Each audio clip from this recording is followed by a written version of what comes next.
O conteúdo de hoje, assim como foi sobre a educação patrimonial, este também tem um caráter preparatório para a nossa palestra online de planejamento patrimonial da família. Então vamos lá, vamos conversar um pouquinho aqui sobre a reforma tributária. Vamos falar algo completamente na contramão de tudo que você já ouviu falar sobre a reforma tributária. Essa reforma tributária foi aprovada em 2023 e em 2024 foi aprovado o regulamento.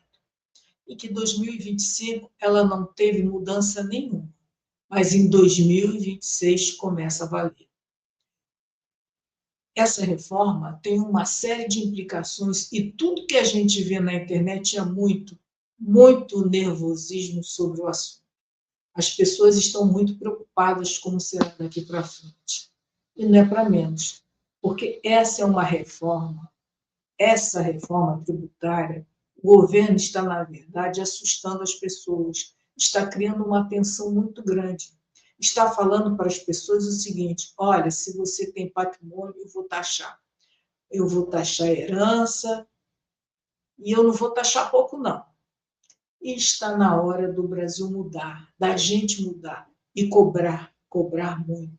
Nós somos taxados e não temos nada em troca. Vamos ver aqui. Eu vou comentar aqui, eu não vou colocar vídeo nem nada, eu só vou fazer o comentário do trecho de uma entrevista que o Haddad deu antes mesmo de ser governo, quando Lula era candidato. Veja só, eles falavam sobre o imposto de herança. O imposto de herança ele precisa aumentar. E o mundo inteiro vai ver que é preciso aumentar, que as pessoas, o mundo vai perceber que a herança não é bom nem para o herdeiro. Mas como assim? O cara que não sabe o valor de R$ 1 milhão, não sabe o que é a vida. Quem herda, por exemplo, R$ 1 milhão, não sabe de nada da vida. Isso é a opinião dele, é a Haddad, o governo. Isso aí você pode buscar no YouTube que tem essas falas dele. Vejamos, até concordo com ele em parte. Calma. Possivelmente você também vai concordar. Se o sujeito foi político a vida inteira e fez R$ 1 bilhão em patrimônio, sendo político, a conta não fecha. Concorda comigo? Então é fato que esse filho não sabe o que é a vida. Esse filho, sim, provavelmente não sabe o que é a vida. É assim um playboyzinho que se locupleta daquilo que nem era devido. Porque imagina, um político que possui um patrimônio de R$ 1 bilhão ou mais, realmente a conta não fecha. Então, nesse ponto, eu concordo com ele, devemos concordar com ele. Não é mesmo? Concorda comigo? Mas discordo da seguinte forma: não podemos concordar de quem ele está falando. Aí sim eu não concordo mesmo. Ele está falando de você, que construiu um pequeno patrimônio, talvez apenas o imóvel que reside, e dos empresários, das pessoas que geram riqueza para o país, os que pagam imposto e pagam muito. O que ocorre é que esse papinho de panfleto é um discurso para quem não tem patrimônio. É isso mesmo, para quem não tem patrimônio. Quem não tem patrimônio. Convenhamos, a maioria dos brasileiros não possui sequer saneamento básico, que dirá moradia. A maior parte da população brasileira não possui moradia. Então, quando esse discurso chega até essas pessoas, chega de uma forma equivocada. É claro que elas acabam pensando, é isso mesmo, tem que taxar, os ricos têm, e eles têm muito, e tem que pagar caro. Esse é o pensamento do povo. Mas é aí que eu discordo, e você vai concordar comigo. Essas pessoas que ao longo da vida trabalham duro, assim como você, imagina, aquela pessoa que construiu um verdadeiro império, trabalhou muito, possui muitas empresas, que alavanca a economia do país e amealhou, por exemplo, R$ 1 bilhão. Mas aí você está dizendo assim, Nádia, eu não tenho R$ 1 bilhão. Gente, este é apenas um exemplo, porque a nossa conversa aqui só vale para quem a nossa conversa aqui só não vale para quem não tem patrimônio. De resto, não importa o valor do patrimônio. Caso você não tenha patrimônio ou ainda não está pensando em formar tão cedo, talvez essa realidade esteja longe de você, mas pode servir para um familiar, um amigo, um vizinho. Então vamos lá. Imagine só uma pessoa de 70 anos de idade e tem um filho na faixa de 35 anos, ou um pouco mais. Essas pessoas, esses filhos, não são playboys. É muito provável que não, né? Sabem muito bem, ou melhor, sabem o valor do dinheiro e o duro que se deu para conseguir. Isso com o suor do trabalho de seus pais, aquele suor que cai no chão. Então, isso eu discordo, e com certeza você também, até porque você pode fazer parte desse rol de pessoas.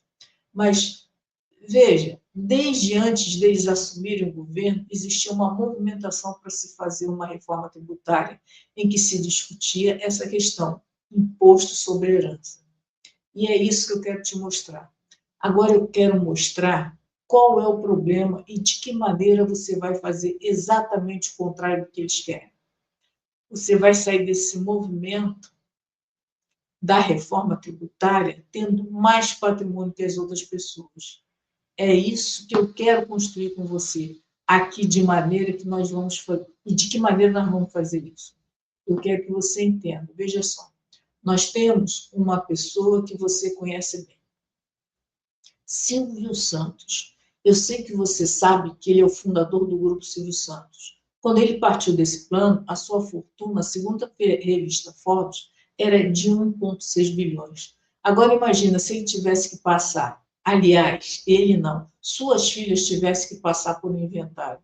Só de imposto, pela regra atual, eles teriam que passar por 12,1 bilhões de reais.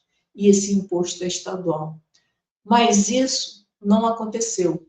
Suas filhas não passaram pelo inventário. Por que não passaram? Porque ele, Silvio Santos, teve uma educação patrimonial, ou seja, ele fez um planejamento patrimonial da família. Pessoal, antes de prosseguir, deixe eu falar uma coisa. Eu sou Nájila Arahau e faço parte do time Hold Brasil. Trabalho com planejamento patrimonial da família. E o objetivo aqui é levar informação, muito conteúdo. Eu vou estar fazendo uma palestra nos dias 2 e 3 da próxima semana. Vou levar um pouco de conhecimento para você, um conhecimento que somente nossos clientes têm acesso ao nosso escritório. E nos dias 2 e 3 vou levar esse conhecimento para você, buscando ensinar sem juridiquês e de uma forma ampla e simples, a um público maior. Fica tranquila, que você vai aprender tudo que os bilionários já fazem há décadas e que você também pode fazer. Então, vamos aos fundamentos para você compreender o que acontece com esse imposto sobre herança. Primeiro, que ele não é um imposto federal. Isso mesmo, ele não é federal. Vamos ilustrar de forma que se entenda melhor. Você compra um imóvel, tem que pagar uma coisa chamada ITBI, certo? Compreendido? Você sabe quem é o arrecadador do ITBI? É a prefeitura. É um imposto municipal, ok? E quem fica com o imposto sobre herança? É o governo do estado. Então, tomando como exemplo Silvio Santos, aquele valor de 12,8 bilhões de reais a título de imposto estadual, quando ele faleceu, esse valor teria sido recolhido aos cofres de São Paulo se tivesse tido um inventário feito pela família. E o estado de São Paulo teria arrecadado esse imposto, porque o imposto de herança é estadual. Entendido até agora? Está acompanhando? E é aí que começa a confusão. E você deve estar se perguntando por que raios o governo federal está tão empenhado em aumentar o imposto de herança, o imposto sobre herança. Por que se empenham tanto? Se o governo federal não fica com um centavo, o governo federal não ganha nada em aumentar o imposto sobre herança, ou mesmo se diminuir. Para ele dá no mesmo. a vida do governo federal não muda nada, porque o governo federal não recebe nada com isso. Mas por que, então, que a agenda do ministro da Fazenda foi tão empenhada em aumentar o imposto sobre herança? E isso já passou, né? Por quê? Por que isso? Veja só, entenda por quê. O que acontece com a tal da reforma tributária? O governo federal ele tem 3 impostos, PIS, CONFIS e IPI, sendo que CONFIS e IPI está transformado em 2 impostos. Deixa eu aqui compartilhar, eu vou compartilhar aqui na tela um slidezinho, vamos ver aqui se consigo, vamos lá. Nós temos a reforma tributária. Antes, federal, né? PIS, CONFIS e IPI. Agora é CBS, Contribuição sobre Bens e Serviços e um imposto seletivo.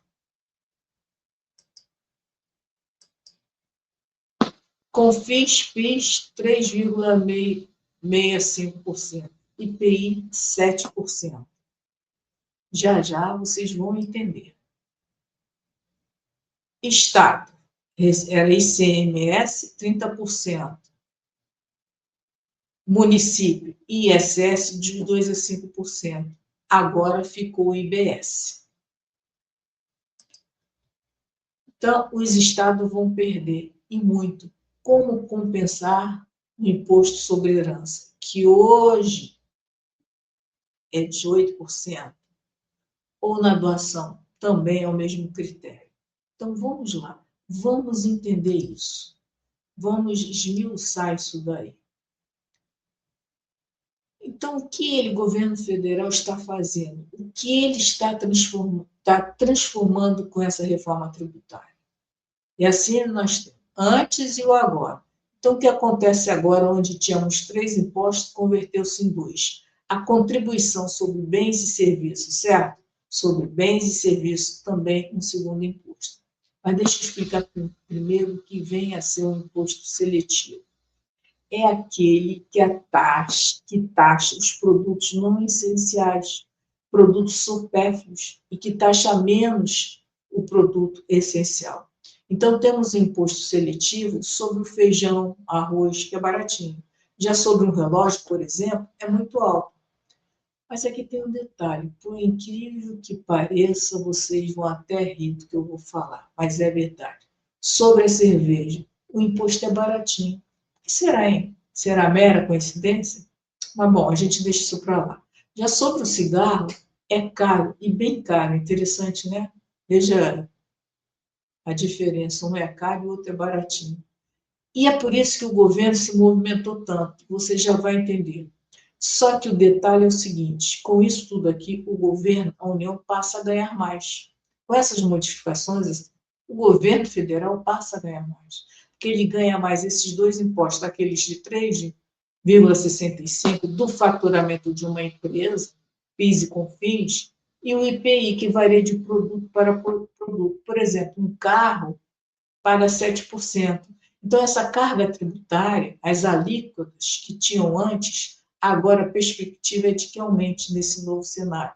Então, o governo federal vai ganhar, em especial, com a contribuição sobre bens e serviços, porque até ontem o governo federal não ganhava nada sobre bens e serviços, somente com PIS e COFINS. E agora ele também vai ganhar para o IVA dual. O que é isso? É um imposto sobre o valor agregado, que nada mais é que o CBS, Imposto Federal, e o IBS, Imposto Estadual e Municipal. Aí, isso fica um período de observação, isso é sempre bom lembrar. Mas dá para entender a confusão? Entendeu a confusão que se fez aí? Se o governo federal passa a ganhar mais, então por que isso, esse negócio doido, maluco de entender? Qual é o objetivo da reforma tributária referente ao imposto sobre herança? Fica claro que o governo federal passa a arrecadar mais, certo? Entendeu como isso é doido? Toda reforma tributária no Brasil é sempre para arrecadar mais. E não se engane, não deixe que pense que somos otários. Essa de dizerem sempre que é para reparar, para melhorar a arrecadação e para ser mais eficiente, é pura balela. É para aumentar a conta de ganho. Entendido isso agora, vamos entender o que acontece com o governo estadual. Vamos nos concentrar em falar do Estado, já que o problema do município nem é tão grande. O que acontece agora com a reforma tributária? O Estado passa a dividir com o município, como nós vimos no slide. O único imposto IBS, que é o Imposto sobre Bens e Serviços, então passam a dividir entre os dois. O que for mercadoria, quem vai receber é o Estado, e o que for serviço fica para o município.